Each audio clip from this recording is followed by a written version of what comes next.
এইমাত্র সাকিব অপু এবার পবিত্র জুম্মার দিনে একসাথে নামাজ পড়ে এবার তাক লাগিয়ে দিলেন ভক্তদের। ইতিমধ্যেই দুর্দান্ত লুকেই ধরা দিয়েছেন সাকিব অপু এবার পবিত্র জুম্মার দিনে নামাজ পড়ে। এরকম লুকো গেটাপে কখনো দেখা যায়নি সাকিব অপুকে সাথে নামাজ পড়তে।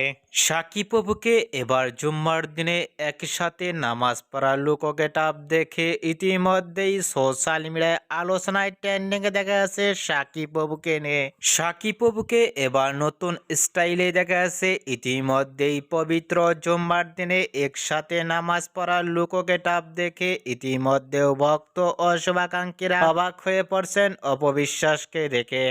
সাকিব অপুকে এবার নতুন স্টাইলে ইতিমধ্যেই জুম্মার দিনে একসাথে নামাজ পড়ার লুকো গেটাপ দেখে আপনাদের কি মন্তব্য নিচে কমেন্ট বক্সে জানিয়ে দিন আপনাদের মতামত।